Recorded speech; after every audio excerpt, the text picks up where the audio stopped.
Hello everyone. So already modern history క్లాసెస్లో యూరోపియన్ల రాక కంప్లీట్ చేశాను కదా. అది యూట్యూబ్లో కూడా ప్లేలిస్ట్లో యాడ్ చేశాను నేను.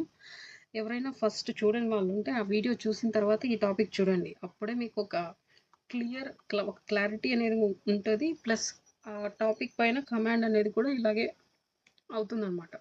సో అందుకోసం ఫస్ట్ ఆ వీడియో చూడండి. ఆ వీడియో చూసిన తర్వాత ఈ వీడియో చూడండి.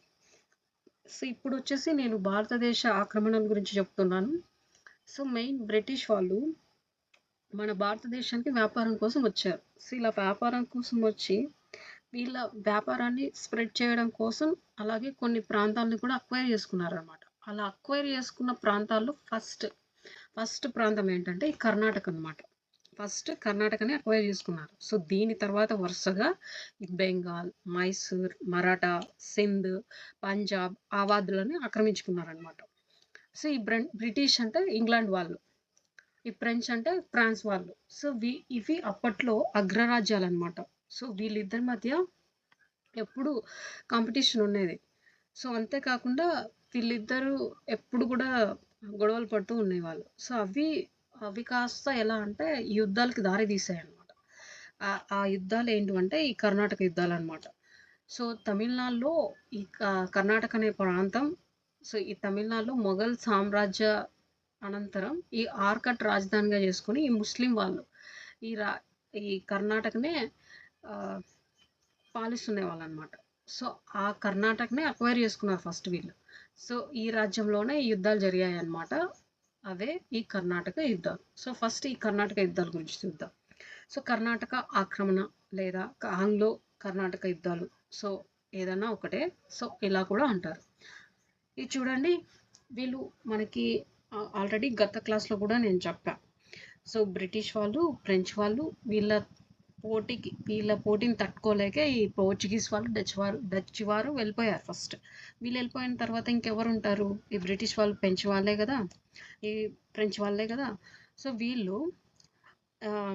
వీళ్ళిద్దరి మధ్య అంటే వ్యాపారానికి రిలేటెడ్గా ఈ తగాదాలే కాదు, ఈ రాజకీయాల్లో కూడా కొన్ని తగాదాలు వచ్చాయి. సో వాటి ఫలితమే ఈ కర్ణాటక యుద్ధాలు అన్నమాట.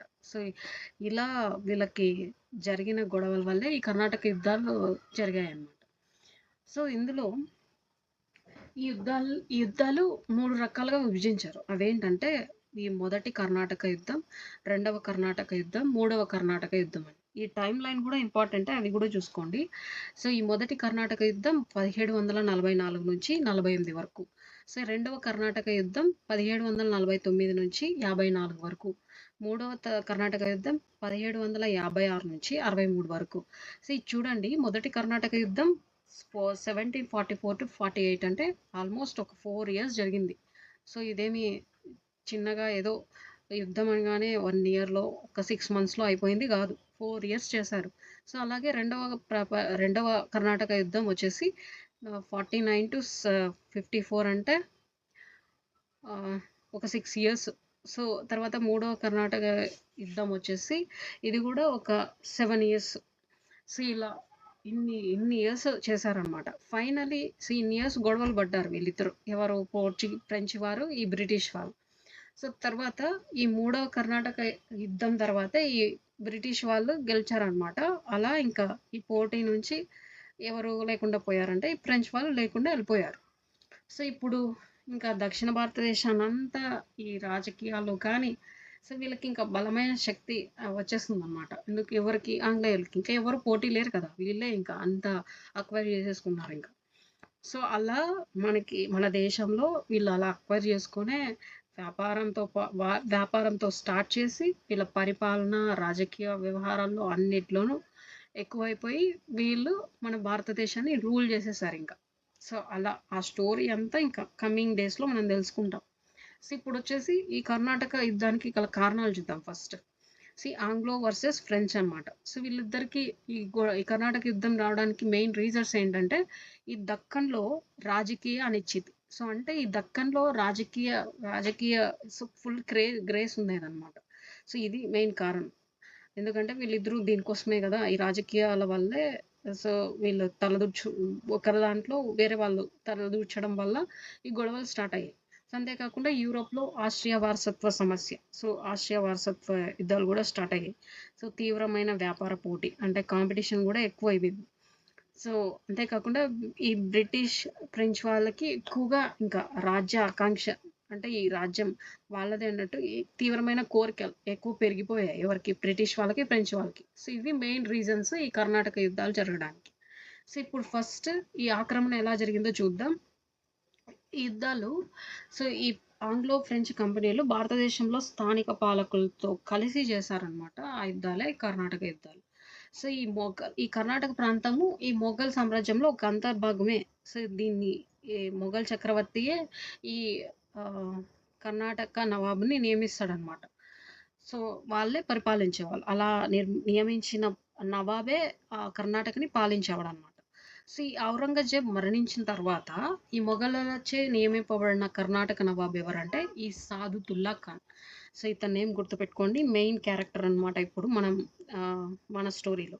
ఈ సాదుతుల్లా ఖాన్ ఇతను స్వతంత్రత ప్రకటించుకున్నాడు. సో ఇతను నవాబు మొఘలులు ఇతన్ని నవాబుని చేశారు. కానీ ఇతను స్వతంత్రాన్ని ప్రకటించుకున్నాడు అనమాట. ఈ సాదుతుల్లా ఖాన్. సో నెక్స్ట్ ఇక్కడ చూడండి. స్వతంత్ర పాలకుడు ఎవరు? ఈ సాదుతుల్లా ఖాన్ అనమాట. సో కర్ణాటక రాజ్యాన్ని ఎస్టాబ్లిష్ చేసింది కూడా ఈయనే. స్వతంత్రత ప్రకటించుకున్నాడు కదా తనకు తాను రాజుగా. సో అందుకు ఈయన కర్ణాటక రాజ్యాన్ని ఎస్టాబ్లిష్ చేశాడు. ఎవరు? సాదుతుల్లా ఖాన్. సో ఇతని తర్వాత నవాబ్ ఎవరయ్యారంటే ఈ దోస్ అలీ అనమాట. Those Ali. So those Ali కుమారుడు ఎవరంటే ఈ సఫాదర్ అలీ అనమాట. ఈ సఫాదర్ అలీ వచ్చేసి ఈ దోస్ అలీ కుమారుడు. సో తర్వాత దోస్ అలీకి అల్లుడు కూడా ఉన్నాడు. ఎవరంటే ఈ చాంద్ సాహెబ్ అనమాట. సో ఇతని పేరు కూడా గుర్తుపెట్టుకోండి. సో వీళ్ళందరూ ఇప్పుడు మనకి కీ రోల్స్ అనమాట ఈ టాపిక్లో. సో ఈ నేమ్స్ గుర్తుండాలి. ఎవరికి ఏమవుతారు రిలేషన్స్ కూడా గుర్తుపెట్టుకోండి. ఎందుకంటే టాపిక్ అనేది ఒక క్లారిటీ కోసం. సో అన్వరుద్దీన్ వచ్చేసి దోస్ అలీ అనుచరుడు అనమాట. సో వీళ్ళంతా ఈ దోస్ అలీకి రిలేటెడే. సో ఈ అన్వరుద్దీన్ అయితే ఏ సంబంధం లేదు. ఈయన ఒక అనుచరుడు అనమాట. సో ఈయన అన్వరుద్దీన్ కాలంలోనే ఈ మొదటి, రెండవ కర్ణాటక యుద్ధాలు జరిగాయి అన్నమాట. సో ఎవరి కాలంలో? ఈ అన్వరుద్దీన్ కాలం. 1710 నుండి 1732 వరకు ఈ సాదుతుల్లా ఖాన్ కర్ణాటక నవాబుగా పరిపాలించాడు కదా. సో ఇతని తర్వాత ఎవరు? దోస్ అలీ 1732 నుంచి 1740 వరకు పాలించాడు. సో ఇతని కాలంలోనే అన్నమాట ఈ పీష్వాలు హైదరాబాద్ నిజాం కర్ణాటక ప్రాంతాన్ని ఆక్రమించారు. ఎవరు? ఈ పీష్వాలు. సో తర్వాత ఈ తంజావూరు రాజు ఉన్నాడు కదా. ఈ తంజావూరు రాజు నుండి ఈ కరైకెల్ ప్రాంతాన్ని ఆక్రమించుకోవాలని ఎవరు ట్రై చేశారంటే ఈ ఫ్రెంచ్ గవర్నర్. ఎవరంటే ఈయన డ్యూమస్. ఈయన ట్రై చేశాడనమాట. సో ఈయన ట్రై చేస్తుంటే ఈయన ఎవరు? ఈ దోస్తు అలీ అల్లుడు ఉన్నారు కదా ఈ చందా సాహెబ్. ఈయనకి ఈ డ్యూమస్కి హెల్ప్ చేశాడు. సో ఎవరి దగ్గర నుంచి? ఈ తంజావూరు రాజు దగ్గర ఈ కరైకల్ ప్రాంతం ఉంది కదా ఇది అక్వైర్ చేయడానికి ఎవరు హెల్ప్ చేస్తారంటే ఈ చందా సాహెబ్ డ్యూమస్కి, ఈ ఫ్రెంచ్ గవర్నర్ డ్యూమస్కి హెల్ప్ చేశాడు. సో ఈ తంజావూరు రాజుగారి పిలుపు మేరకే ఈ మరాఠా పాలకుడు ఎవరంటే సాహు అనమాట. ఇతను తన సైన్యాల్ని పంపించాడు ఎవరికి? తంజావూరు రాజుకి. సో మెయిన్ రీజన్ ఏంటంటే ఈ కర్ణాటక ఆక్రమణ కోసం జరిగిన యుద్ధం జరిగిందనమాట. ఈ దామల చెరువు యుద్ధం అని. సో యుద్ధం జరుగుతుంది కాబట్టి వాళ్ళకి సైన్యం కావాలి కదా. ఎవరికి? తంజావూరు రాజుకి. అప్పుడు ఈ సాహు వాళ్ళ సైన్యాన్ని పంపించాడు ఇక్కడికి వీళ్ళ దగ్గరికి. సో దామల చెరువు యుద్ధం గురించి తెలుసుకుందాం. సో ఇది 1742లో జరిగిందనమాట. ఇది ఎవరెవరి మధ్య జరిగిందంటే సాహు తంజావూరు రాజు వర్సెస్ ఈ దోస్ అలీ చందా సాహెబ్ డ్యూమస్ అనమాట. సో ఈ చందా సాహెబే కదా ఈ డ్యూమస్కి హెల్ప్ చేశాడు. ఇంకా ఆబ్వియస్లీ ఈ దోస్ అలీ కూడా వీళ్ళ సైడే ఉంటాడు. ఎందుకంటే ఇతను చాంద్ సాహెబ్ వాళ్ళ మామ కదా దోస్ అలీ. సో అందుకు. సో మెయిన్ దీని రిజల్ట్ ఏంటంటే ఈ కర్ణాటక నవాబ్ దోస్ అలీ మరణించాడు అనమాట ఈ యుద్ధంలో. సో ఇతని తర్వాత ఇంకా దోస్ అలీ కుమారుడే కదా రాజు అవుతాడు. సో ఇతను ఈ సఫాదర్ అలీ ఈ నవాబ్ అయ్యాడనమాట. ఈ దోస్ అలీ చనిపోయిన తర్వాత ఈ సఫాదర్ అలీ నవాబ్ అయ్యాడు. సో తర్వాత ఇతన్ని కూడా ఈ వేలూరు పాలకుడైన ముర్జత్ అలీ ఇతను చంపేశాడు. ఎవరిని? సఫాదర్ అలీని. సో పాపం ఇప్పుడు దోస్త్ అలీ వాళ్ళ తండ్రి కుమారులు ఇద్దరు చనిపోయారు అనమాట. అది ఈ మెయిన్ రిజల్ట్. సో అందుకే ఇంకా ఈ కర్ణాటక ఇంకెవరి చేతిలోకి వచ్చింటుంది? ఈ దోస్ అలీ ఈ తంజావూరు రాజుకే కదా. ఈ చందా సాహెబ్‌ను బంధించేసి ఈ మరాఠాలు మొదట బీరార్‌కు, తర్వాత ఈ సతారాకి తీసుకెళ్లారనమాట. ఎవరు? ఈ చందా సాహెబ్. ఇంకా ఈ మిగిలాడు గదా! ఇతను. ఈ అల్లుడిని చంపలేదు. వీళ్ళిద్దరిని తండ్రి కొడుకుల్ని ఇద్దరిని చంపేశారు. ఇంకా ఈయన బంధించేశారు. ఎవరు? ఈ మరాఠాలు. సో, ఫస్ట్ టైమ్ ఏమో బీరర్‌కు తీసుకెళ్లారు. నెక్స్ట్ సతారాకి తీసుకెళ్లారనమాట. ఇలా వీళ్ళలో వీళ్ళే అంతర్గత అల్లర్లు జరుగుతూ ఉన్నాయన్నమాట. సో, దీన్ని ఆసరాగా తీసుకొని ఈ దోస్త్ అలీ యొక్క సహచరుడైన ఎవరు? ఈ అన్వరుద్దీన్ ఈ కర్ణాటక పాలకుడిగా ప్రకటించుకున్నారు. సో, వీళ్ళలో వీళ్ళే ఇంకా వీళ్ళిద్దరూ చనిపోయారు. ఈ దోస్త్ అలీ ఏమో చనిపోయాడు. ప్లస్ ఈ చందా సాహెబ్‌ని మరాఠా వాళ్ళు బంధించారు. సో, ఇవన్నీ మెయిన్ వీటిని క్యాష్ చేసుకొని ఇతను అన్వరుద్దీన్ కర్ణాటక పాలకునిగా ప్రకటించుకున్నాడు. కానీ ఇక్కడ నవాబుగా ఇతన్ని హైదరాబాద్ నిజాం వాళ్ళు కానీ, దోస్త్ అలీ బంధువులు గానీ ఎవరు యాక్సెప్ట్ చేయలేదు. ఎవరిని? ఈ అన్వరుద్దీన్‌ని. సో, ఇదే సమయంలోనే బందీగా ఉన్న చందా సాహెబ్ ఎవరు? ఈ దోస్త్ అలీ అల్లుడు. ఇతను మరాఠీలు విడుదల చేశారు. సో, ఇతన్ని బంధించారు కదా! అప్పుడు ఫస్ట్ బీరర్‌కి తీసుకెళ్లారు. మళ్ళీ సతారాకి తీసుకెళ్లారు. సో, అలా బంధించిన చందా సాహెబ్‌ని వదిలేశారు. ఎవరు? మరాఠీలు. సో, ఈ సమయంలో ఏంటంటే ఐరోపాలో ఆస్ట్రియా సింహాసనం కోసం ఈ వారసత్వ యుద్ధం అనేది స్టార్ట్ అయిందనమాట. ఎక్కడ? ఐరోపాలో. సో, ఈ యుద్ధం భారతదేశంలో మొదటి కర్ణాటక యుద్ధానికి కారణమైందనమాట. ఈ వారసత్వ యుద్ధాలే మనకి మెయిన్ రీజన్స్‌లో చదివాం కదా ఆల్రెడీ. ఈ ఆస్ట్రియా వారసత్వ యుద్ధాలే ఆహ్, కర్ణాటక యుద్ధాలకి మెయిన్ రీజన్స్ అని. సో, ఇలా మొదటి కర్ణాటక యుద్ధానికి మెయిన్ రీజన్ ఇదనమాట. సో, ఇప్పుడు మొదటి కర్ణాటక యుద్ధం ఎలా జరిగిందో, ఎక్కడ జరిగిందో, ఎప్పుడు, ఎవరు, సో, మెయిన్ రీజన్స్ ఏంటి అన్నీ తెలుసుకుందాం ఇక్కడ. 1744 నుంచి ఈ 46 వరకు జరిగింది. సో, ఏది? మొదటి ఆంగ్లో కర్ణాటక యుద్ధం. సో, ఈ యుద్ధం నాటి ఫ్రెంచ్ గవర్నర్ జనరల్ ఎవరు? డ్యూప్లే అనమాట. సో, ఇతన్ని భారతీయ దుబాషి అని ఎవరన్నారంటే ఆనంద రంగపిల్లై అన్నాడు. ఈ ఆనంద రంగపిల్లై ఇతని భారతీయ దుబాషి అన్నాడనమాట. ఎవరిని? డ్యూప్లేని. సో, బ్రిటిష్ సేనాని ఎవరు అప్పట్లో అంటే బార్నెట్. సో, ఈ యుద్ధ సమయంలో, సో, ఈ మొదటి ఆంగ్లో కర్ణాటక యుద్ధ సమయంలో బ్రిటిష్ సేనాని ఎవరంటే బార్నెట్ అనమాట. సో, మెయిన్ రిజల్ట్ ఏంటంటే ఈ డ్యూప్లే మద్రాస్‌ని అక్వైర్ చేసుకున్నాడు. ఎవరు? ఈ డ్యూప్లే. ఫ్రెంచ్ గవర్నర్ జనరల్ కదా ఈయన. సో, ఈ డ్యూప్లే అక్వైర్ చేసుకున్నాడు. మెయిన్ రీజన్ ఏంటంటే ఆస్ట్రియా వారసత్వ యుద్ధాలు. సో, వాళ్ళు కొట్టుకుంటే మూడోవాడికి లాభం అంటారు కదా! సో, అలా ఇప్పుడు ఇక్కడ డ్యూప్లేకి లాభం అయింది ఇది. ఆస్ట్రియా వారసత్వ యుద్ధం వల్ల ఇతను మద్రాస్‌ని అక్వైర్ చేసుకున్నాడు. సో, నెక్స్ట్ వీళ్ళకి ఇంకా కాంప్రమైజ్ కూడా జరిగింది. ఆక్సీలా చప్పేల్ సంధితో యుద్ధం అనేది ముగిసిందనమాట. ఎవరికి? వీళ్ళ మధ్య జరిగిన యుద్ధం అనేది ఈ సంధితో ఇక్కడితో ముగిసిపోయింది. సో, అక్సీలా చపేల్ సంధి. సో, ఇది నేమ్ గుర్తుండాలి. సో, తర్వాత ఈ యుద్ధంలో ఎవరెవరు ఉన్నారో కూడా గుర్తుండాలన్నమాట. మెయిన్ రీజన్ ఆస్ట్రియా వారసత్వ యుద్ధం. సో, నెక్స్ట్ ఇక్కడ చూద్దాం. 1740 సంవత్సరంలో మార్చి నెలలో ఐరోపాలో ఆస్ట్రియా వారసత్వ యుద్ధం స్టార్ట్ అయ్యాయి. సో, ఈ యుద్ధంలోనే ఫ్రాన్స్, ఇంగ్లాండ్ పాల్గొన్నాయన్నమాట. సో, ఈ కారణంగా వారి వాణిజ్య కంపెనీలు భారతదేశంలో కూడా వారి వైషమ్యాలు వ్యాపించాయన్నమాట. సో, ఇలా వీళ్ళు ఫ్రాన్స్, ఇంగ్లాండ్‌లోనే కాదు. సో, ఇక్కడ భారతదేశంలో కూడా బాగా స్ప్రెడ్ అయిపోయాయి. సో, ఆస్ట్రియా వారసత్వ యుద్ధ కారణంగా ఈ భారతదేశంలో బ్రిటిష్ మరియు ఫ్రెంచ్ వారి మధ్య మొదటి ఆంగ్లో కర్ణాటక యుద్ధం అనేది ఆరంభమైందన్నమాట. సో, ఆస్ట్రియా వారసత్వ యుద్ధాల వల్ల. సో, ఎవరెవరికి మధ్య అంటే బ్రిటిష్, ఫ్రెంచ్‌కి స్టార్ట్ అయ్యాయా? తర్వాత ఈ బ్రిటిష్ జనరల్ అయిన ఈ బార్నెట్ ఫ్రెంచ్ నౌకలపై దాడి చేసి వాటిని ధ్వంసం చేసేసాడు. ఎవరు? బార్నెట్. ఎవరు? ఈయన అంటే ఫ్రెంచ్ బ్రిటిష్ జనరల్ అనమాట. సో, ఎవరు? ఈ బార్నెట్. సో, ఫ్రెంచ్ నౌకలపై దాడి చేసి ధ్వంసం చేశాడు. ఎందుకంటే వాళ్ళకి అపోజిట్ కాంపిటీటర్ కదా ఎవరు? ఈ ఫ్రెంచ్ వాళ్ళు. సో, వీళ్ళ నౌకలన్నింటినీ ధ్వంసం చేశాడు బార్నెట్. సో, తర్వాత ఈ ఫ్రెంచ్ జనరల్ ఉన్నారు కదా ఈయన డ్యూప్లే. ఈయన మారిసన్లో ఉన్న బోర్టానాయిస్ను భారత్కు పిలిపించి ఇద్దరు కలిసి బ్రిటిష్ స్థావరమైన ఈ మద్రాస్ని అక్వైర్ చేశారు. సో, ఎవరు? ఈయన డూప్లే ఎంత ప్లాన్ చేశాడు చూడండి. ఈ బోర్డినా వాయిస్ను ఈ మారిషస్లో ఉన్నాడనమాట. ఎవరు ఈ బోర్డినా వాయిస్ను భారత్కి పిలిపించాడు. సో వీళ్ళిద్దరూ కలిసి మళ్ళీ ఈ బ్రిటిష్ స్థావరం ఉంది కదా, ఈ మద్రాస్ని అక్వైర్ చేసుకున్నారు. ఎవరు? ఈ ఫ్రెంచ్ వాళ్ళు.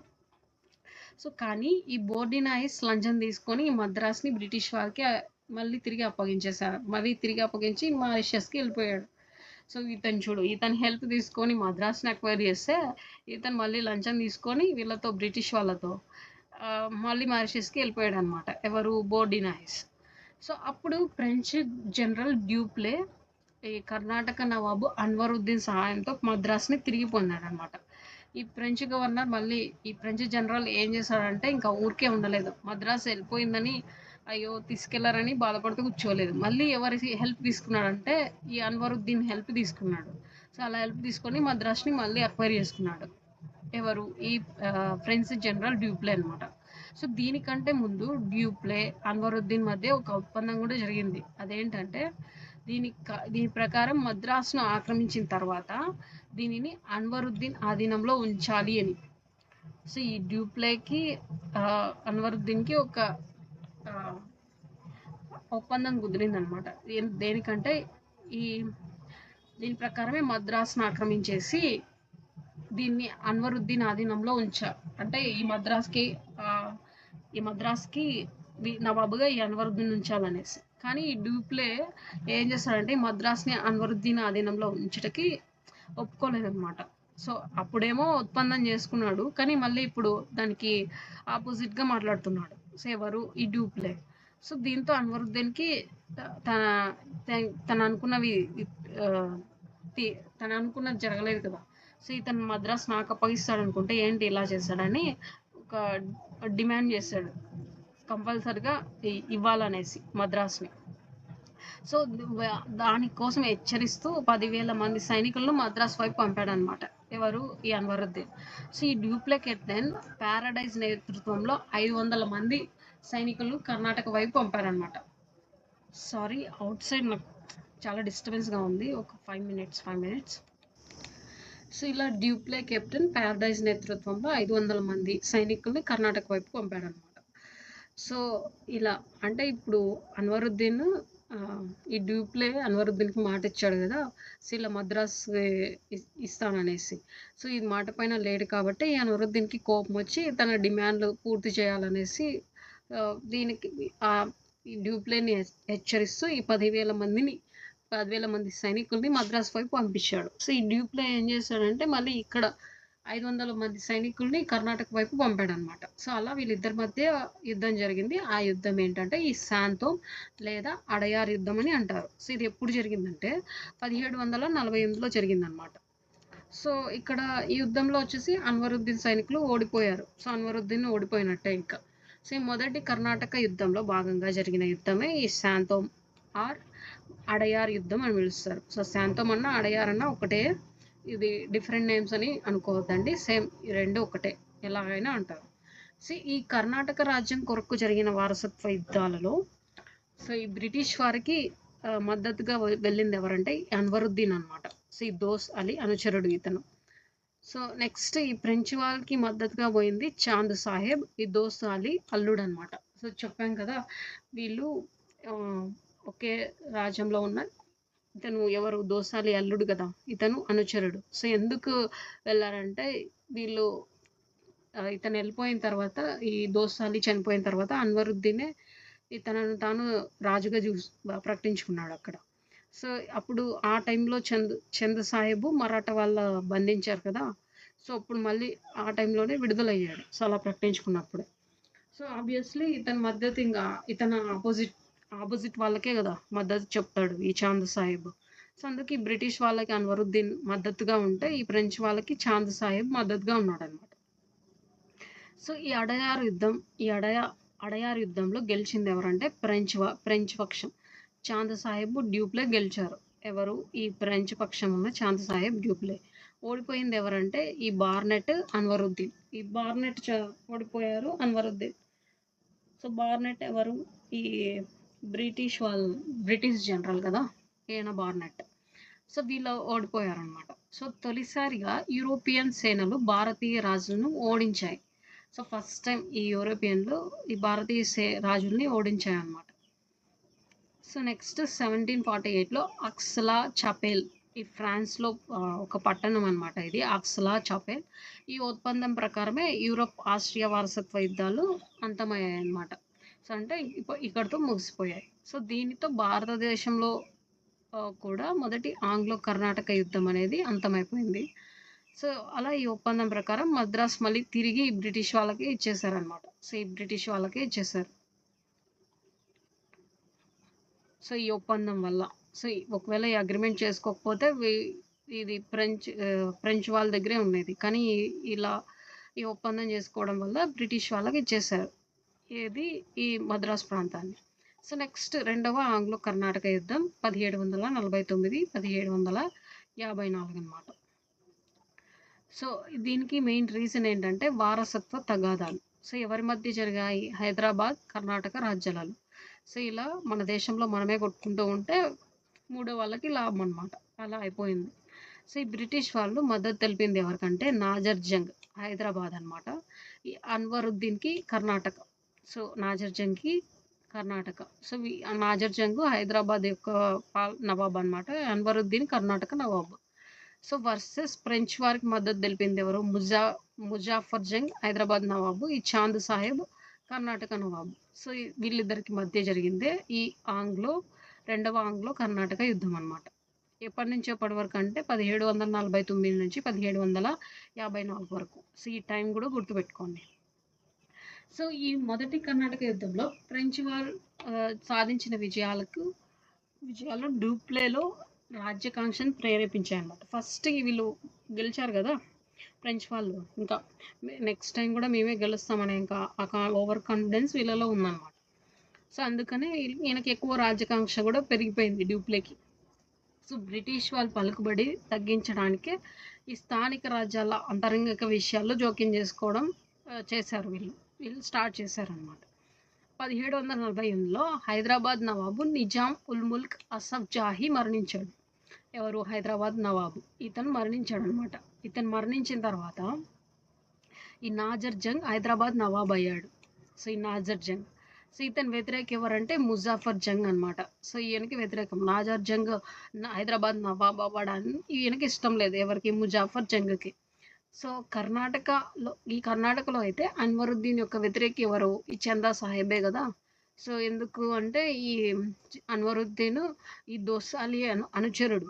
సో ఈయన చనిపోయిన తర్వాత ఈయన కర్ణాటక నవాబుగా ఆయనే ప్రకటించుకున్నాడు. అందుకనే ఈయన అప్పుడు బందీగా ఉన్నాడు కదా చాంద్ సాహెబ్.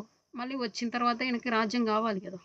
సో అందుకే ఈయనకి ఆపోజిట్గా ఎవరు ఉన్నారంటే ఈ చాంద్ సాహెబ్ అనమాట. సో అన్వరుద్దీన్కి ఆపోజిట్గా ఈ చాంద్ సాహెబ్ ఉన్నారు. So French governor Dupleix Muzaffar Jung Chand సాహెబ్కు మద్దతుగా పలికాడనమాట. ఎవరు? ఈ ఫ్రెంచ్ గవర్నర్ డ్యూప్లే. సో వీరి కూటమి ఏంటంటే 1749లో అంబూర్ యుద్ధంలో అన్వరుద్దీన్ వధించాడనమాట. సో వీళ్ళ మద్దతు ప్రకారమే ఈ కూటమి ప్రకారమే వీళ్ళు 1749లో ఈ అంబూర్ యుద్ధంలో అన్వరుద్దీన్ని చంపేశారు. సో నెక్స్ట్ దాంట్లో ఫ్రెంచ్ వాళ్ళు మద్దతు తెలిపిన ఈ చాంద్ సాహెబ్ కర్ణాటక నవాబ్ అయ్యాడనమాట. సో ఇలా ఈ అన్వరుద్దీన్ చంపేసిన తర్వాత ఇంకా ఇతనికి ఆపోజిట్ పర్సనే కదా ఇతను అన్వరుద్దీన్. సో నెక్స్ట్ ఇంకా చాంద్ సాహెబ్ కర్ణాటక నవాబ్ అయ్యాడు. అంతా బాగుంది ఇక్కడి వరకు. ఈ 1750లో నాజర్ జంగ్ తొలగించబడి ఫ్రెంచ్ వారి మద్దతును తెలిపిన ముజాఫర్ జంగ్. సో ఈ ముజాఫర్ జంగ్ హైదరాబాద్ నవాబ్ అయ్యాడు అనమాట. సో ఈ ముజాఫర్ జంగ్ వీళ్ళకి మద్దతు పలికాడు కదా డూప్లేకి. సో ఈయన ప్లేస్లో నజర్ జంగ్ ఇతన్ని తొలగించేసేసి ఈ ముజాఫర్ జంగ్ని హైదరాబాద్ నవాబు చేశారనమాట. ఎప్పుడు? 1750లో. సో ముజాఫర్ జంగ్ మచిలీపట్నం యానంని ఫ్రెంచ్ వారికి ఇచ్చారు. ఎందుకంటే ఈయన్ని నవాబుని చేశారు కదా అందుకు. సో ఈ 1751లో ఈ ముజాఫర్ జంగ్ కడపలోని రాయచోటి దగ్గర లక్కిరెడ్డిపల్లి వద్ద కడప కర్నూలు నవాబులచే హత్య చేయబడ్డాడు. సో ఎవరు? ఈ ముజాఫర్ జంగ్. సో ఈయన నవాబు చేసినప్పుడు ఈయనకి ఈ మచిలీపట్నం యానం ఈ ఫ్రెంచ్ వారికి ఇచ్చేశారు. కానీ ఈయన కడప, కర్నూలు లక్కిరెడ్డిపల్లి వద్ద కడప, కర్నూలు నవాబులచే సో వీళ్ళు వీళ్ళు వీళ్ళు చంపేస్తారనమాట. ఎవరిని? ఈ ముజాఫర్ జంగ్ని. సో నెక్స్ట్ ఈ హైదరాబాద్లో ఉన్న French general Bussy Salabat Jung. Bussy Salabat Jung Muzaffar Jung సోదరుడు అనమాట. ఎవరు? ఈయన చంపేశారు కదా ముజాఫర్ జంగ్. ఈ అప్పుడు హైదరాబాద్ నవాబుగా ఉండేవారు. సో ఎవరు చంపేశారంటే ఈ కర్నూలు, కడప నవాబులు వీళ్ళు చంపేశారు. సో ఈయన సోదరుడు ఎవరంటే ఈ బుస్సీ సల్బత్ జంగ్ అనమాట. సో ఈయన్ని నవాబు చేశారు. ఎవరు? ఈ ఫ్రెంచ్ జనరల్ బుస్సీ సల్బత్ జంగ్ని నవాబు హైదరాబాద్కి నవాబుని చేశారు. సో దీనికి కాను ఈ 1752లో సలబత్ జంగ్ ఉత్తర సర్కార్ను అంటే ఈ కొండవీడు, నెల్లూరు, రాజమండ్రి, శ్రీకాకుళాన్ని ఈ ఫ్రెంచ్ వాళ్ళకి ఇచ్చేసారనమాట. సో వీళ్ళేంటో ఏదన్నా వేరే ఏదైనా ఇవ్వచ్చు కదా, ఏకంగా ప్రాంతాలనే ఇచ్చేస్తే ఎలాగా? సో ఇలా సో వీటి వల్లే కదా అంత వీళ్ళు ఆక్రమణ చేసుకుంది ఈ ప్రాంతాలన్నింటినీ. ఏదైనా కొంచెం మంచి చేస్తే చాలు ఏకంగా ప్రాంతాలనే ఇచ్చేస్తారనమాట మన రాజులు. సో అంత తెలివైన వాళ్ళు అనమాట. సో చూడండి, కొండవీడు, నెల్లూరు, రాజమండ్రి, శ్రీకాకుళం మొత్తం ఇవన్నీ ఇచ్చేసారంట ఫ్రెంచ్ వారికి. సో కర్ణాటకలో అన్వరుద్దీన్ కుమారుడు మహమ్మద్ అలీ అనమాట. సో ఈయన తిరుచిరపల్లిలో బ్రిటిష్ ఆశ్రయాన్ని పొందాడు. ఎవరు? అన్వరుద్దీన్ కుమారుడు మహమ్మద్ అలీ. సో అన్వరుద్దీన్కి ఒక కొడుకున్నాడు. సో ఎవరు? మహమ్మద్ అలీ అనమాట. ఈ తిరుచారపల్లిలో ఈ బ్రిటిష్ ఆశ్రయం పొందారు. ఎవరు? ఈయన మహమ్మద్ అలీ. సో ఈ తిరుచారపల్లిలో బ్రిటిష్ సైన్యాధికారి అయిన ఈ రాబర్ట్ క్లైవ్ 500 మంది సైనికులతో కర్ణాటక రాజధాని అయిన ఆర్కట్పై దాడి చేసి ఆక్రమించుకున్నాడు అనమాట. అందువల్లనే రాబర్ట్ క్లైవ్ను ఆర్కట్ వీరుడు అని కూడా పిలుస్తారు. సో ఆర్కట్నే సో కర్ణాటక రాజధాని ఆర్కట్ కదా, సో దీన్ని అక్వైర్ చేస్తారు. ఎవరు? Robert Clive. సో అందుకు కానీ ఇన్ని ఆర్కట్ వీరుడు అని కూడా పిలుస్తారంట. ఇది కూడా ఇంపార్టెంట్, గుర్తుపెట్టుకోండి. సో అనేక చిన్న చిన్న యుద్ధాల్లో చందా సాహెబ్ మద్దతుదారులు ఓడించబడ్డారనమాట. సో ఈ చందా సాహెబ్కి మద్దతు ఉంటారు కదా, సో వీళ్ళంతా ఓడిపోయారంట. సో చివరికి చందా సాహెబ్ పట్టుబడి ఉరిదీయబడ్డాడు. సో ఇంకా ఈయన్ని పట్టుకొని వీళ్ళు ఉరిదీసేశారు. సో మహమ్మద్ అలీ కర్ణాటక నవాబ్ అయ్యాడు. సో ఈయన చందా సాహెబ్ కర్ణాటక నవాబ్ అవ్వాలని చాలా ట్రై చేశాడు, కానీ ఈయన్ని ఉరిదీశారు. సో ఆఫ్టర్ ఈయన ఎవరు? మహమ్మద్ అలీ. ఈ మహమ్మద్ అలీ ఎవరు? అన్వరుద్దీన్ కుమారుడు అనమాట. ఇది గుర్తుపెట్టుకోండి. సో ఎవరికి ఎవరు ఏమవుతారు అనేది రిలేషన్ గుర్తుంటే ఈ టాపిక్ అనేది క్లియర్గా ఉంటుంది మన మైండ్లో. సో అందుకని నేను రిపీట్గా 2 times చెప్తున్నా. సో గుర్తుపెట్టుకోండి. సో ఇతను వల్లజా అనే పేరు పొందాడనమాట. ఎవరు? మహమ్మద్ అలీ. సో ఇతని వంశాన్ని వల్లజా వంశం అని కూడా అంటారనమాట. సో ఇతన్ని వల్లజా అంటారు. వల్లజా అనేది చందా సాహెబ్. సో ఇతని వంశాన్ని వల్లజ వంశం అని కూడా అంటారు. చందా సాహెబ్ పరాజయాలను తెలుసుకున్న ఫ్రెంచ్ ప్రభుత్వం డూప్లేను వెనుకకు పిలిపించి గదోహోను ఫ్రెంచ్ గవర్నర్గా భారతదేశానికి పంపిందనమాట. ఈ గదోహోను పాండిచ్చేరి అనే ఒప్పందం బ్రిటిష్తో కుదుర్చుకొని రెండవ ఆంగ్లో కర్ణాటక యుద్ధాన్ని అంతం చేశాయి. సో ఇతను ఎవరు? గదోహో. ఈ ఫ్రెంచ్ ప్రభుత్వం డూప్లేన్ని వాళ్ళ ఫ్రెంచ్కే పిలిపించుకొని అతని ప్లేస్లో ఈ గదోహోను ఫ్రెంచ్ గవర్నర్గా భారతదేశానికి పంపించారనమాట. ఎవరిని? ఈ గదోహోను. సో ఈ గదోహో ఈ పాండిచ్చేరి ఒప్పందం ద్వారానే ఈ బ్రిటిష్ వాళ్ళతో బ్రిటిష్తో కుదుర్చుకున్న రెండవ ఆంగ్లో కర్ణాటక యుద్ధం అనేది ఇక్కడితో అంతమైపోయింది. సో ఎవరు అంతం చేశారంటే ఈ గదోహో. సో పాండిచ్చేరి సంధి ఏంటంటే ఈ రెండవ కర్ణాటక యుద్ధం ముగిసిన సంధి అని ఈ పాండిచ్చేరి సంధి అని పిలుస్తారు. సో ఈ యుద్ధంలో ఓడిపోయిన ఫ్రెంచ్ గవర్నర్ డూప్లేని తొలగించి ఈ గదోహో ఫ్రెంచ్ గవర్నర్గా నియమింపబడ్డారనమాట. సో రెండవ ప్రపంచ యుద్ధంలో సో ఈయన డూప్లే ఓడిపోయారు కదా, ఈయన ప్లేస్లోనే ఈ గదోహోని ఫ్రెంచ్ గవర్నర్గా నియమించారు. సో 1754లో ఈ గదోహో ఆంగ్లేయులతో పాండిచ్చేరి సంధి చేసుకున్నాడు అనమాట. ఎవరు? ఈ గదోహో. సో ఈ సంధి ప్రకారమే ఈ సలబత్ జంగ్ హైదరాబాద్ నవాబుగా నియమింపబడ్డాడు అనమాట. సో ఈ సంధి ప్రకారమే ఈ సలబత్ జంగ్ నవాబుగా హైదరాబాద్ నవాబ్ అయ్యారు సలబత్ జంగ్. ఈ మహమ్మద్ అలీ వచ్చేసి కర్ణాటక నవాబు అయ్యారనమాట. ఎవరు? ఈ మహమ్మద్ అలీ. సో మహమ్మద్ అలీ ఎవరంటే అన్వరుద్దీన్ కొడుకు అనమాట. సో కర్ణాటక నవాబ్ అయ్యారు. సో ఈ మూడవ కర్ణాటక యుద్ధం ఎప్పటి నుంచి ఎప్పటి వరకు అంటే 1756 నుంచి 1763 వరకు అనమాట. సో మెయిన్ రీజన్ ఏంటంటే ఐరోపాలో సప్తవర్ష సంగ్రామం జరగడం వల్ల. సో సంధి ఏంటంటే ప్యారిస్ సంధితో యుద్ధం అనేది ముగిసిందనమాట. సో మొదట కర్ణాటక యుద్ధం మాదిరిగానే ఈ మూడవ కర్ణాటక యుద్ధం కూడా ఐరోపాలో ఇంగ్లాండ్, ఫ్రాన్స్ దేశాల మధ్య ఏర్పడిన తగాదాల వల్లే మెయిన్ రీజన్స్ అనమాట దీనికి. సో యూరోప్లో సప్తవర్ష యుద్ధాల కారణంగా భారతదేశంలో మూడవ ఆంగ్లో కర్ణాటక యుద్ధం అనేది స్టార్ట్ అయిందనమాట. సో యూరోప్లో వర్షాయుధాల కారణంగా సో ఈ మూడవ ఆంగ్లో కర్ణాటక యుద్ధం అనేది స్టార్ట్ అయింది. ఈ సప్తవర్ష సంగ్రామంలో ఈ ఇంగ్లాండ్ ఫ్రాన్స్ పోరాటం ప్రారంభం కాగానే ఆ ఇరువరి వర్తక సంఘాలు భారతదేశంలో కూడా తగాదా పడ్డారనమాట. ఎవరు? ఈ ఇంగ్లాండ్ ఫ్రాన్స్ పోరాటం స్టార్ట్ అయినప్పుడు. సో ఫ్రెంచ్ ప్రభుత్వం కౌంటీ డి లాలీని గవర్నర్గా భారతదేశానికి పంపించింది. ఎవరు? ఫ్రెంచ్ ప్రభుత్వం. కౌంటీ డి లాలీని. ఈ కౌంటీ డి లాలీ భారతదేశానికి వచ్చి హైదరాబాద్లో ఉన్న బుస్సీని పిలిపించి బ్రిటిష్ స్థావరాలపై దాడి చేశాడనమాట. ఎవరు? ఈ కౌంటీ డి లాలీ.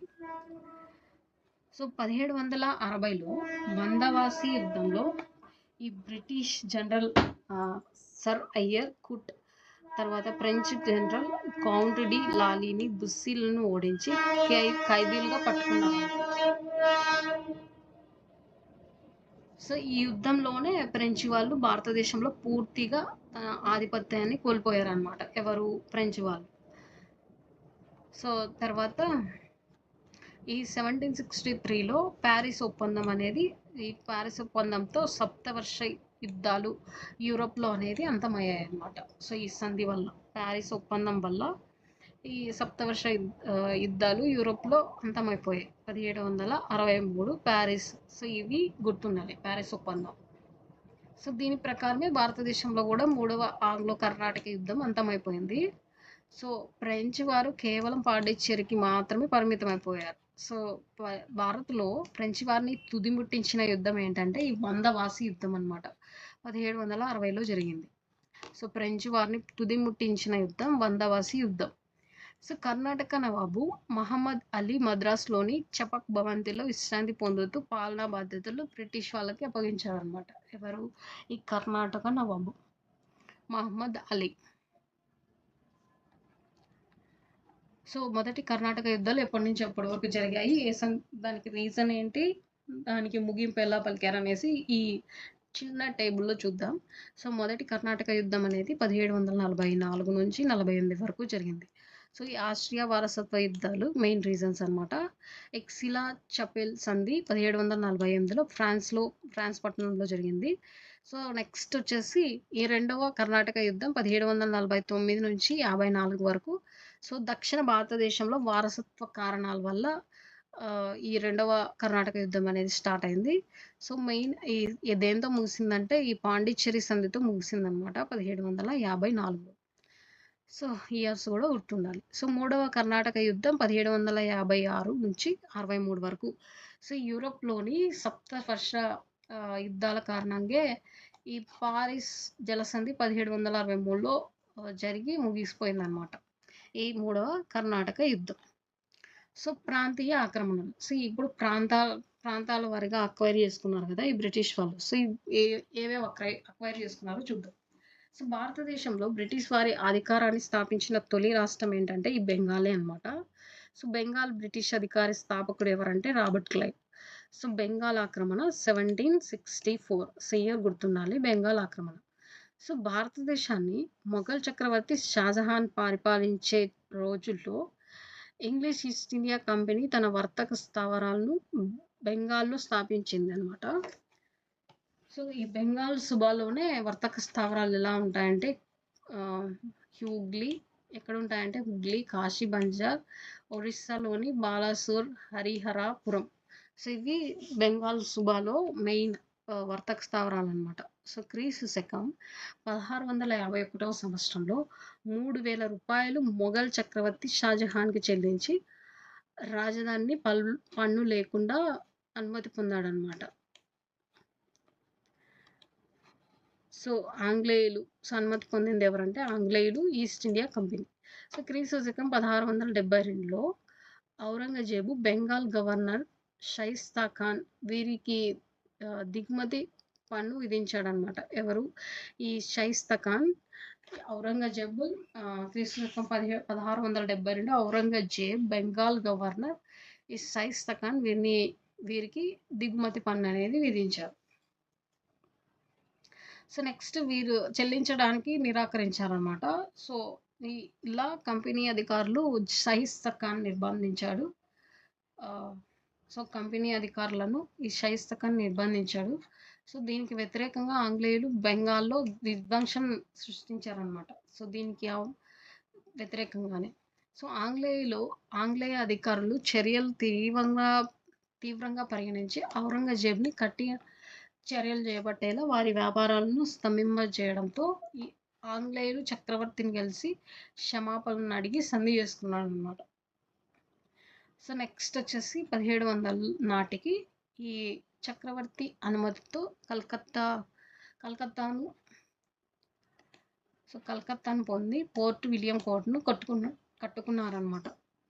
సో ఎవరు? ఈ క్రీస్తు శకం 1700 నాటికి చక్రవర్తి అనుమతితో కలకత్తాను పొంది ఈ పోర్ట్ విలియం కోటను కట్టుకున్నారు. సో నెక్స్ట్ వచ్చేసి ఈ ఔరంగజేబు తదనంతరం వచ్చిన మొఘల్ చక్రవర్తుల అసమర్థతను గ్రహించిన ఆంగ్లేయులు బెంగాల్ను స్వతంత్రంగా వ్యవహరించారనమాట. So next Murshid Quli Khan. So Murshid Quli Khan వచ్చేసి ఔరంగజేబ్ కాలంలో ఇతను బెంగాల్ గవర్నర్గా నియమించబడ్డాడు అనమాట. సో ఔరంగజేబ్ మరణాంతరం సో ఇతను బెంగాల్లో స్వతంత్రం ప్రకటించుకున్నాడు. ఎవరు? ముర్షిద్ కులీ ఖాన్. సో స్వతంత్ర బెంగాల్ రాజ్యస్థాపకుడు ఎవరంటే ఈ ముర్షిద్ కులీ ఖాన్ అనమాట. సో బెంగాల్ రాజ్య స్థాపకుడు. సో ఇతను ఈ ముర్షిదాబాద్ అనే నగరాన్ని నిర్మించి రాజధానిని చేసుకున్నాడు అనమాట. ఎవరు? ఈ ముర్షిద్ కులీ ఖాన్. సో ఈయన రాజధానిగా చేసుకున్నాడు. సో దీన్ని సో నెక్స్ట్ పరిపాలనను పునర్వ్యవస్థీకరించి హిందువులకు ముస్లింలకు సమానంగా ఉపాధి అవకాశాలు కల్పించాడనమాట. ఎవరు? ముర్షిద్ కులీ ఖాన్. సో భారతీయ విదేశీయ వ్యాపారాలను ప్రోత్సహించి సో వాటి ద్వారా వర్తక వాణిజ్యాల విస్తరణ కూడా చేపట్టాడు. సో అంతేకాకుండా ఈ విదేశీ వర్తక కంపెనీల కార్యకలాపాల మీద ఖచ్చితమైన నియంత్రణ పాటించారనమాట.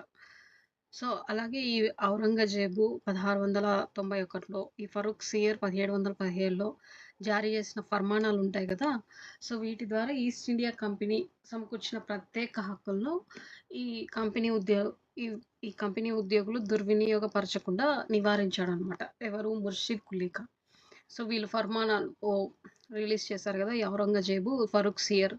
సో వీళ్ళ ఫర్మానాల ఆధారంగా కూడా ఈయన ఈస్ట్ ఇండియా కంపెనీలో ఉన్న ప్రత్యేక హక్కులు ఉంటాయి కదా వీళ్ళకి, అవి ఎవరు ఫాలో అవ్వకుండా ఉంటారు కదా. సో వాటిని మిస్యూజ్ చేయకుండా జాగ్రత్త వహించాడు. ఎవరు? ఈ ముర్షిద్ కులీ ఖాన్. సో ఇతని తరువాత పాలకులు ఎవరంటే షుజా ఉద్దౌలా, ఐదర్ జంగ్, అలీవర్ది ఖాన్, సో సిరాజుద్దౌలా, మీర్ కాసిం, నజీమ్ ఉద్దౌలా. సో ఈ నేమ్స్ మనకి చాలా ఇంపార్టెంట్ అనమాట, బాగా గుర్తుండాలి. సో ఏవి కన్ఫ్యూజ్ అవ్వకుండా నేర్చుకోండి. సో ఈ ఫస్ట్ ఇతను చూడండి, షుజా ఉద్దౌలా. సో అందరూ ఉద్దౌలాలు ఇలా ముగ్గురు ఉన్నారు, సిరాజ్ ఉద్దౌలా అని, నజీమ్ ఉద్దౌలా అని. సో ఈ నజీమ్ ఉద్దౌలా, సిరాజ్ ఉద్దౌలా, ఉజా ఉద్దౌలా, సో ఐదర్ సింగ్ ఒకరు ఉన్నారు, మీర్ కాసిం, అలీవర్ది ఖాన్. సో వీళ్ళందరూ ఇతని తర్వాత పాలకులు అనమాట. సో ఇందులో ముర్షిద్ కులీ ఖాన్ ఈయన మరణించిన తర్వాత ఇతని అల్లుడు ఎవరంటే ఈ షుజా ఉద్దౌలా అనమాట. ఎవరి అల్లుడు? ఈ ముర్షిదా కులీ ఖాన్ యొక్క అల్లుడు. సో తర్వాత హైదర్ జంగ్ బెంగాల్ను పరిపాలించాడు అనమాట. సో ఈయన చనిపోయిన తర్వాత ఈయన అల్లుడు పరిపాలిస్తే ఈయన తర్వాత ఈ హైదర్ జంగ్ పరిపాలించాడు బెంగాల్ను. సో ఇలా బీహార్లో డిప్యూటీ గవర్నర్ అయిన అలీవర్ది ఖాన్ సో హైదర్ జంగ్ను వధించి సో బెంగాల్ని ఆక్రమించాడు అనమాట. సో, ఎవరు ఈ బీహార్‌లోని డిప్యూటీ గవర్నర్‌గా ఉన్న ఈ అలీవర్దీ ఖాన్ హైదర్ జంగ్‌ని చంపేసి ఈ బెంగాల్‌ని ఆక్రమించుకున్నాడు. సో, ఎప్పుడు అంటే ఈ 1741లో. సో, అలీవర్దీ ఖాన్ కాలంలోనే ఈ దక్షిణ భారతదేశంలో ఈ కర్ణాటక యుద్ధాలు కూడా స్టార్ట్ అయ్యాయి. సో, ఎవరి కాలంలో? అలీవర్దీ ఖాన్ కాలంలో. సో, ఈ 1756లో అలీవర్దీ ఖాన్ మరణించాడనమాట. సో, అప్పుడు ఈయన మనవడు ఎవరంటే ఈ సిరాజుద్దౌలా. ఈ సిరాజుద్దౌలా ఒక మూడవ కుమార్తె కుమారుడనమాట. సారీ. ఈ ఈ ఎవరు అంటే అలీవర్దీ ఖాన్ మూడవ కుమార్తె కుమారుడు. ఎవరు? ఈ సిరాజుద్దౌలా. సో, ఈయన బెంగాల్ నవాబుగా ఆహ్, బెంగాల్ నవాబు అయ్యారనమాట. ఎవరు? ఈ అలీవర్దీ ఖాన్ చనిపోయిన తర్వాత ఈయన మనవడు. అంటే ఈయన మూడవ కుమార్తె కుమారుడంట ఈ సిరాజుద్దౌలా. సో, ఇతని అసలు పేరేంటంటే సిరాజుద్దౌలా అసలు పేరు మీర్జా మహమ్మద్. సో, ఈ మీర్జా మహమ్మద్ వచ్చేసి సిరాజుద్దౌలా ఆహ్, అసలు పేరనమాట. సో, ఇవి గుర్తుండాలి. వీళ్ళ రిలేషన్స్ కూడా గుర్తుపెట్టుకోండి. కొన్నిసార్లు కన్‌ఫ్యూజ్ అవ్వకుండా ఉండడానికి. సో, అలీవర్దీ ఖాన్ తన తరువాతి వారసుడుగా ఈ సిరాజుద్దౌలాను ప్రకటించాడు.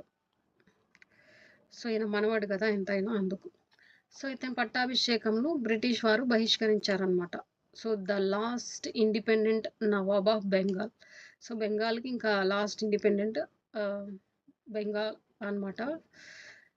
నవాబ్ ఆఫ్ బెంగాల్. సో, ఇంకా ఈ పట్టాభిషేకం అనేది ఏముండదు ఇంకా. వీళ్ళు బ్రిటిష్ వాళ్ళు దీన్ని తీసేశారనమాట. సో, బెంగాల్‌లో ఫ్రెంచ్ వారి ప్రధాన వర్తక స్థావరం ఏంటంటే ఈ చంద్రనాగూర్. ఈ బెంగాల్‌లో ఫ్రెంచ్ వారి వర్తక స్థావరం చంద్రనాగూర్ అయితే, బ్రిటిష్ వారి వర్తక స్థావరం కలకత్తా అనమాట. కలకత్తా.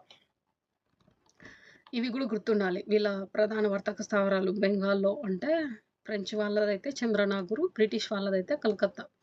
సో, ఇదే టైంలోనే ఈ దక్షిణ భారతదేశంలో బ్రిటిష్ మరియు ఫ్రెంచ్ వాళ్ళ మధ్య మూడవ ఆంగ్లో కర్ణాటక యుద్ధాలు స్టార్ట్ అయ్యాయన్నమాట. సో, ఎప్పుడు? ఈ బెంగాల్‌లో ఉన్నప్పుడు. సో, ఈ బెంగాల్ లో బ్రిటిష్ మరియు ఫ్రెంచ్ తమ స్థావరాల చుట్టూ రక్షణ గోడల్ని నిర్మించుకోవడం ప్రారంభించారు. ఎవరు? ఈ ఫ్రెంచ్, బ్రిటిష్ వాళ్ళు. సో, సిరాజ్ ఈ రక్షణ గోడల నిర్మాణాన్ని ఆపివేయాల్సిందిగా ఆజ్ఞలు జారీ చేశాడనమాట. సో, వీళ్ళు గోడలు నిర్మిస్తుంటే సో, ఈయన నిర్మించొద్దనేసి ఆపేయాలనేసి ఈయన ఆహ్, ఈయన ఆజ్ఞ చేశాడు. సో, అందుకే ఈ చంద్రనాగూర్‌లో ఉన్న ఫ్రెంచ్ వారు దీనికి అంగీకరించలేదనమాట. అంగీకరించగా ఈ బ్రిటిష్ వాళ్ళు తిరస్కరించారు. సో, చంద్రనాగూర్‌లో ఉన్న వీళ్ళు ఫ్రెంచ్ వాళ్ళైతే ఈయన ఆజ్ఞను ఒప్పుకున్నారు. కానీ ఈయన బ్రిటిష్ వాళ్ళు యాక్సెప్ట్ చేయలేదనమాట. సో, ఇలా ఈయనకు కోపమొచ్చి ఈ సిరాజుద్దౌలా ఈ కాసిం బజార్‌పై దాడి చేసి బ్రిటిష్ స్థావరాల్ని ధ్వంసం చేశాడు. సో, వీళ్ళు నా మాటకే ఎదురు చెప్తారా అనేసి, వినరా అని. ఎవరు? ఈ సిరాజుద్దౌలా ఈ వీళ్ళ వీళ్ళ పైన ఎక్కువ కోపంతో ఈ కాసిం బజార్‌పై దాడి చేశాడనమాట. అలా బ్రిటిష్ వారి స్థావరాలు అక్కడే ఉన్నాయి కదా! అవి ధ్వంసం చేసేశారు. సో, అలా సుమారు 146 మందిని ఒక చీకటి గదిలో బంధించాడనమాట. ఎవరు? సిరాజుద్దౌలా. సో, ఇక్కడ కలకత్తా చీకటి గది ఉదాంతం అనేసి ఒకటుంది. అది ఏంటంటే, ఈ సిరాజుద్దౌలా ఈ ఫోర్ట్ విలియం ఆక్రమించిన సంవత్సరం ఏంటంటే, ఈ 1756 జూన్ 20 అనమాట. ఈ ఈ డేట్, ఇయర్, మంత్ గుర్తుపెట్టుకోండి. ఇది ఇంపార్టెంట్. 1756 జూన్ 20. సో, నెక్స్ట్ ఈ క్రీస్తు శకం 1756లో సిరాజుద్దౌలా ఆంగ్లేయుల వర్తక స్థావరమైన ఈ కాశీం బంగర్‌ను ముట్టడించి కలకత్తాను ఆక్రమించుకున్నారు. సో, ఈ కలకత్తాని ఆక్రమించాడు. సో, ఈ కలకత్తాని ఆక్రమించిన సిరాజుద్దౌలా అక్కడ దొరికిన సుమారు 146 మంది సైనికులుంటారు గదా! వాళ్ళని ఈ 18x10x14 ఈ కొలతలు గల గదిలో ఈ చీకటి గదిలో బంధించేశాడనమాట. సో, ఇందులో కేవలం 23 మంది మాత్రమే బతికినట్లు హాల్‌వెల్ ప్రకటించారు. కలకత్తా చీకటి గది ఉదాంతం. సో, దీన్నే కటక కలకత్తా చీకటి గది ఉదాంతం అంటారు. సో, ఎవరు ప్రకటించారో? హాల్‌వెల్ ప్రకటించడాన్నే ఈ కలకత్తా చీకటి ఉదాంతం, గది ఉదాంతం అంటారు.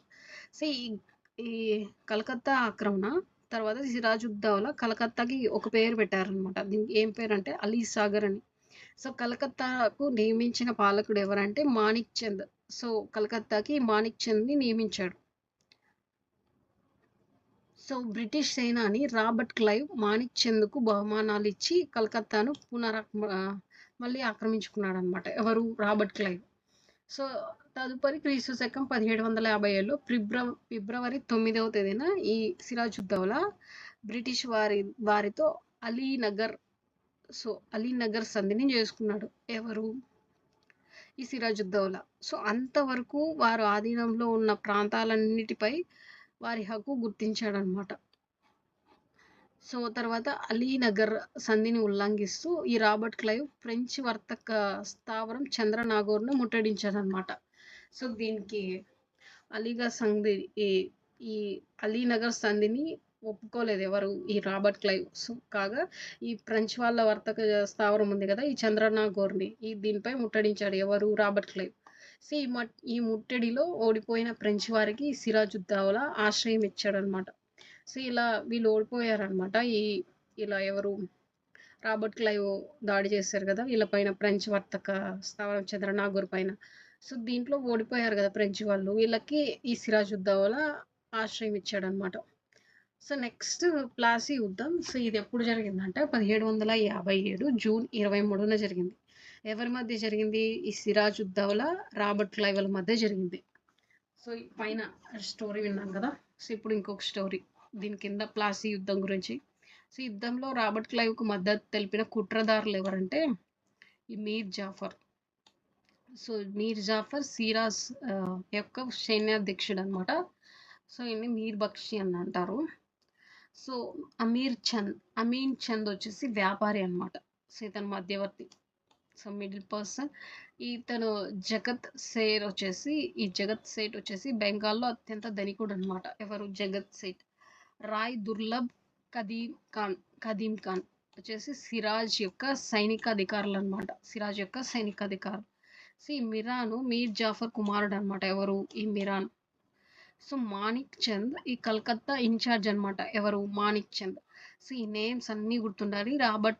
రాబర్ట్ క్లైవ్ కి వీళ్ళందరూ మద్దతు తెలిపారు. సో ఎవరు వీళ్ళంతా? మీర్ జాఫర్, అమీన్ చంద్, జగత్ సేట్, రాయ్ దుర్లభ్, కదీం ఖాన్ అండ్ మీరన్, మాణిక్ చంద్లు. సో వీళ్ళంతా రాబర్ట్ క్లైవ్ కు మద్దతు తెలిపారు. 1757లో ఈ జూన్ 23న ప్లాసీ యుద్ధంలో రాబర్ట్ క్లైవ్ ఈ సిరాజుద్దౌలాని ఓడించాడనమాట. సో అలా ఈ మీర్ మదన్ మోహన్ లాల్ అనే సైనికుల్ని ఈ సిరాజ్ తరపున వీరోచితంగా పోరాడి మరణించారనమాట. ఎవరు? ఈ మీర్ మదన్ తర్వాత మోహన్ లాల్. సో వీళ్ళు చనిపోయారనమాట ఈ సైనికులు. సో పారిపోతున్న సిరాజ్ను పట్టుకొని మీరన్ ఉరిదీశాడనమాట. ఎవరు? ఈ మీరన్. సిరాజుద్దౌలా అని ఈ పారిపోతున్నాడు అనమాట. అప్పుడు ఈ మీరన్ వచ్చేసి మీర్ జాఫర్ కుమారుడు అనమాట. ఎవరు? మీరన్. సో ఇతను సో అంతే. ఈ మీర్ జాఫర్ ఎవరంటే ఈ సిరాజ్ యొక్క సైన్యాధ్యక్షుడే. సో ఇతను పారిపోతుంటే ఈ సిరాజ్ ఇతన్ని పట్టుకొని మళ్ళీ ఉరిదీస్తాడు. ఎవరు? మీరన్. సో ఈ మీర్ జాఫర్ యొక్క కుమారుడు అనమాట. ఈ మీర్ జాఫర్ ఎవరంటే సిరాజుద్దౌలాకి ఈ సైన్యాధ్యక్షుడు. సో మీర్ బక్షి అంటారు సైన్యాధ్యక్షుడినే. సో 1757లో ఈ మీర్ జాఫర్ బెంగాల్ నవాబు అయ్యాడనమాట. ఎవరు? ఈ మీర్ జాఫర్ 1757లో. ఎప్పటి నుంచి ఎప్పటి వరకు అంటే 1760 వరకు. సో ఈ యుద్ధాంతరం ఈ బెంగాల్లోను తర్వాత భారతదేశంలోను సర్వాధిపత్యం చెలాయించడానికి ఆంగ్లేయులు మార్గం అనేది కొంచెం ఈజీ అయ్యింది.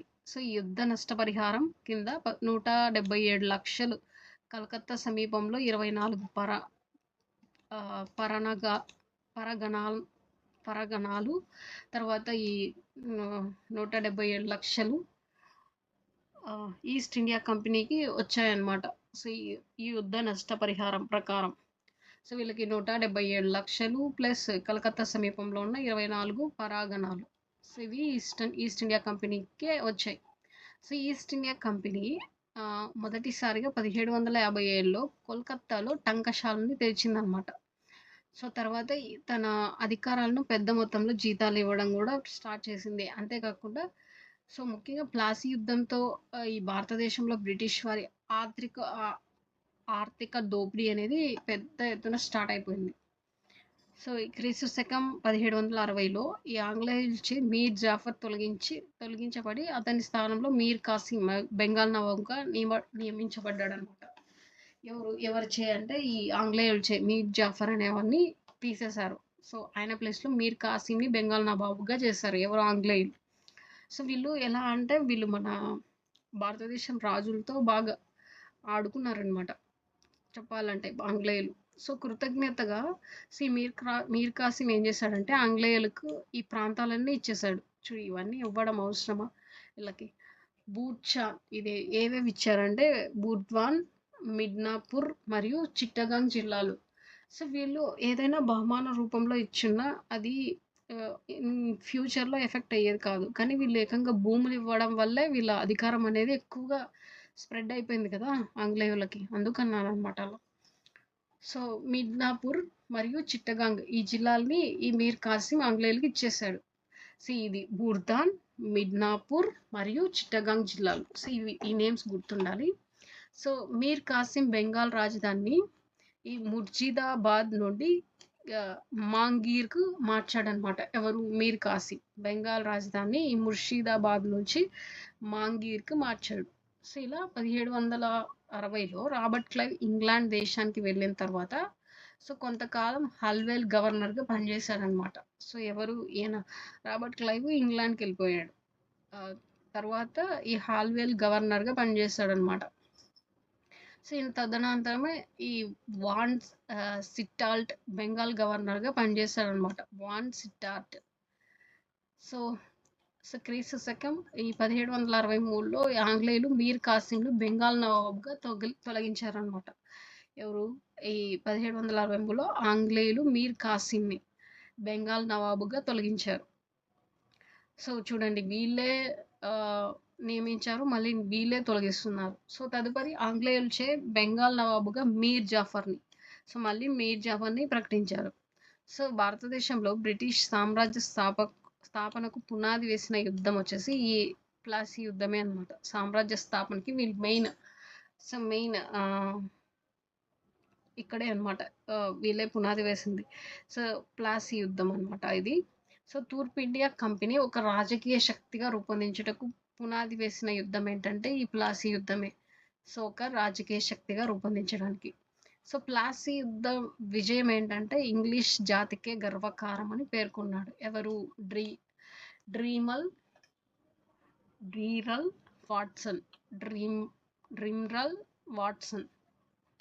సో, నెక్స్ట్ మీర్ జాఫర్ అనమాట. సో, ఇతను 24 పరగణాలు జమీందారీ హక్కులకు బ్రిటిష్ వాళ్ళకి ఇచ్చేశారు.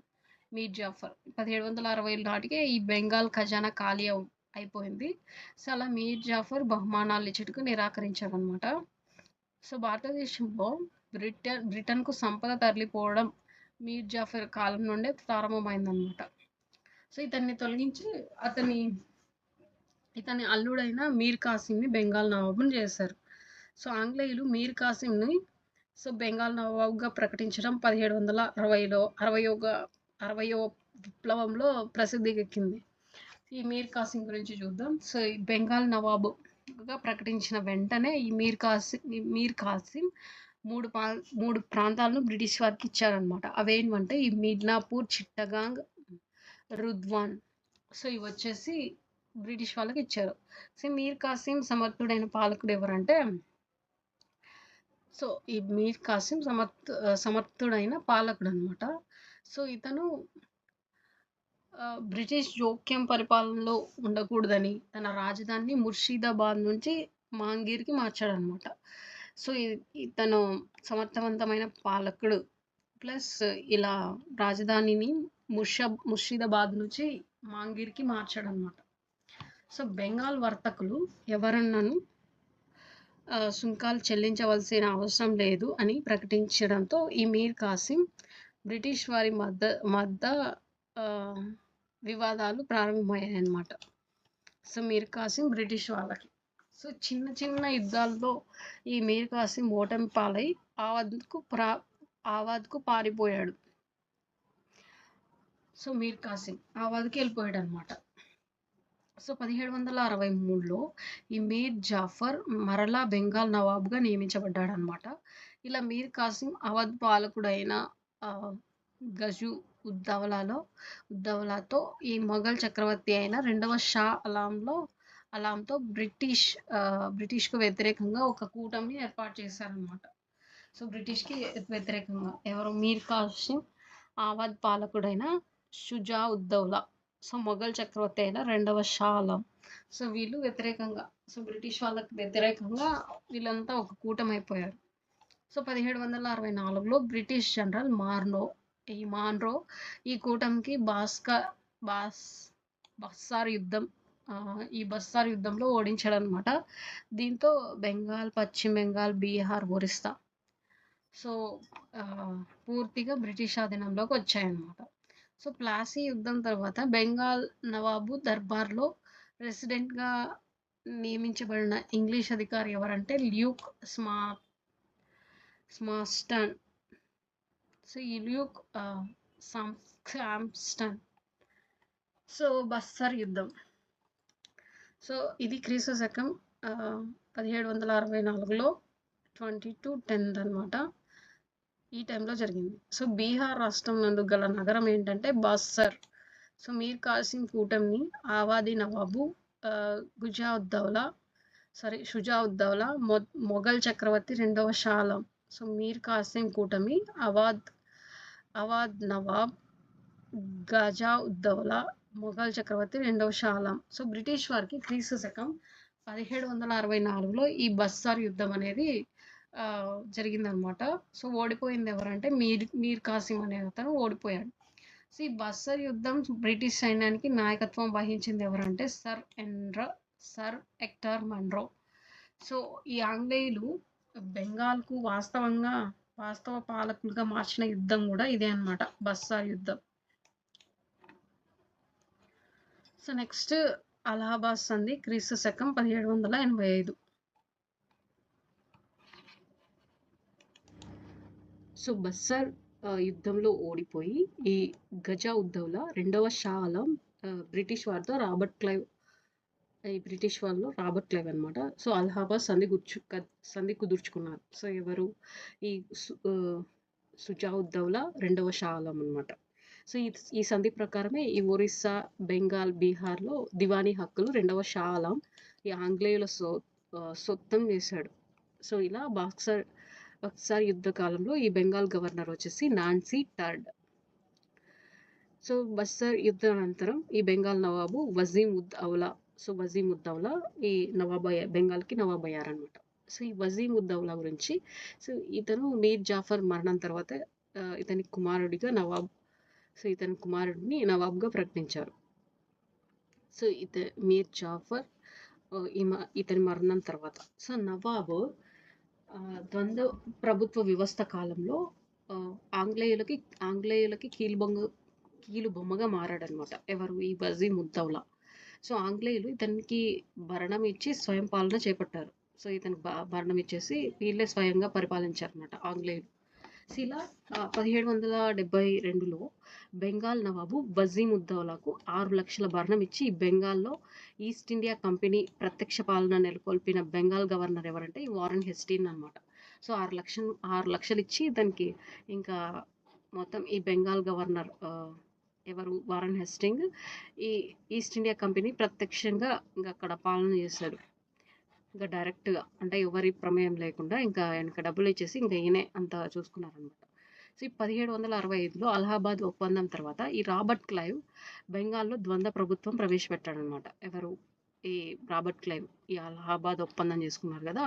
సో దీని తర్వాత సో ఇక్కడ మనకి రెగ్యులేటింగ్ యాక్ట్ ప్రకారం కూడా ఈ గవర్నర్ జనరల్ వచ్చి ద్వంద్వ పాలన రద్దు చేసింది ఉంది కదా. సో మనం పాలిటీలో చదువుతాం దీని గురించి. సో ఎవరంటే ఈయన అనమాట, వారెన్ హెస్టింగ్స్. సో బెంగాల్ ద్వంద్వ పాలన, సో ఇది ఎప్పటి నుంచి ఎప్పటి వరకు అంటే 1765 నుంచి ఈ 72 వరకు అనమాట. సో బెంగాల్లో ఈ ద్వంద్వ పాలన ఏర్పాటు చేసింది ఎవరంటే ఈ Robert Clive. So Robert Clive 1765లో సో బెంగాల్లో ద్వంద్వ పాలన ఏర్పాటు చేశారు. కానీ దీన్ని రద్దు చేసింది వారెన్ హెస్టింగ్స్ అనమాట, అది గుర్తుండాలి. సో ఎప్పుడంటే 1772లో. సో బెంగాల్లో ద్వంద్వ పాలన విధానం అమల్లోకి వచ్చిన కాలం వచ్చేసి క్రీస్తు శకం 65 నుంచి 72 వరకు అనమాట. సో ఇది ద్వంద్వ పాలన అమల్లో ఉన్న కాలం. సో బెంగాల్‌లో కరువు వచ్చిందనమాట. సో ఎప్పుడొచ్చిందంటే క్రీస్తు శకం 1775. సో ఈ ఫెమైన్ 1770లో వచ్చింది. సో ఈ భారతదేశంలో తూర్పు ఇండియా కంపెనీ ప్రత్యక్ష పాలన కింద ఏర్పడిన తొలి రాష్ట్రం ఏంటంటే ఈ బెంగాలే అనమాట. సో అటువంటి అరాచకం, లంచగొండితనం, అవినీతి, దోపిడీ ఏ దేశంలోనూ ఎన్నడూ చూడలేదు, వినలేదు అని బెంగాల్‌లో ద్వంద్వ పాలనపై వ్యాఖ్యానించింది ఎవరంటే ఈ రాబర్ట్ క్లైవ్ అనమాట. సో రాబర్ట్ క్లైవ్ ఇలా వ్యాఖ్యానించాడు. బెంగాల్‌లో ద్వంద్వ పాలనపై వ్యాఖ్యానించారు. ఏమనంటే ఇలాంటి అరాచకం, లంచగొండితనం, అవినీతి, దోపిడీ ఏ దేశంలో ఎన్నడూ చూడలేదనేసి, వినలేదని అన్నారనమాట. సో ఇలా ఇవి ఇంపార్టెంట్. సో ఇక్కడి వరకు మనం బెంగాల్ ద్వంద్వ పాలన గురించి తెలుసుకున్నాం కదా. సో ఇంకా నెక్స్ట్ పార్ట్ 2లో మైసూర్ ఆక్రమణ రిమైనింగ్ పార్ట్ చూద్దాం. ఎందుకంటే వీడియో లెంత్ ఎక్కువ అవుతుందన్నమాట ఇక్కడికే. సో ఓకే, నెక్స్ట్ పార్ట్ 2గా మరి చేస్తాను. So thank you for watching. Keep supporting me. Bye.